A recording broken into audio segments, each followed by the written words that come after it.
Bienvenue sur #protestant 2.0, je suis heureuse de vous retrouver en ce mardi 8 juin à Mittesheim. Pour cette journée, je vous propose d'aller au livre des Proverbes à nouveau. On va dans le chapitre 3, il sera question de sagesse et de bonheur. Et cet appel, justement, pour vivre avec les perles de la vie. Il nous est dit, heureux l'homme qui trouve la sagesse et qui découvre la raison. Les profits de l'argent, la richesse de l'or n'offrent pas autant d'avantages. La sagesse a plus de valeur que des perles précieuses. On ne peut rien désirer de meilleur. Elle aide l'homme à vivre longtemps, elle lui procure prospérité et honneur. Elle le dirige sur des chemins agréables où il avance en toute sécurité. C'est un arbre de vie. Pour tous ceux qui la pratiquent, ceux qui s'y attachent sont heureux. Par sa sagesse, le Seigneur a fondé la terre, il a fixé le ciel par son intelligence. Par sa science, les eaux d'en bas ont jailli sur le sol et les nuages ont déversé la pluie.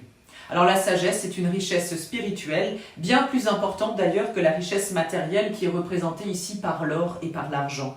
Celle-ci est comparée d'ailleurs à l'arbre de vie, vous le savez, cet arbre premier dans le jardin d'Éden, le jardin premier. Se nourrir des fruits de cet arbre, c'est-à-dire vivre selon cet enseignement de la sagesse, eh bien c'est bon pour pouvoir se permettre et s'autoriser à fonder sa vie sur des bases solides. Dieu est le créateur, il est également le maître de la vie, il n'a d'ailleurs lui-même rien fait sans la sagesse. Il va protéger tous ceux qui réfléchissent et qui discernent le bien et le mal. Alors tous les disciples que nous sommes, à la suite du Christ, nous sommes appelés à exercer cette même sagesse. Ainsi nous pourrons parvenir sereinement tout au long de notre vie à trouver la vie paisible. Et je vous propose la prière du jour dans le livret de la Société luthérienne. Pour ce jour, c'est une prière d'Erasme de Rotterdam.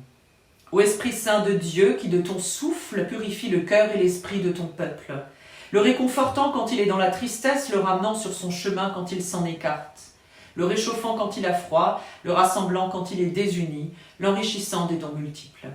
Toi qui fais vivre toutes choses, nous te supplions de nous préserver et de nous enrichir chaque jour des dons que tu daignes nous accorder, qu'avec ta lumière devant et en nous, nous puissions traverser le monde sans achoppement et sans errance. Amen.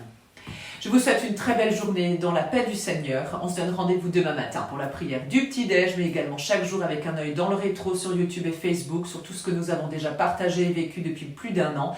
Et on se dit rendez-vous dimanche en vidéo avec un temps de célébration et nous honorons le Seigneur. Eh bien, ce sera Mittesheim en vidéo. Je vous dis à plus.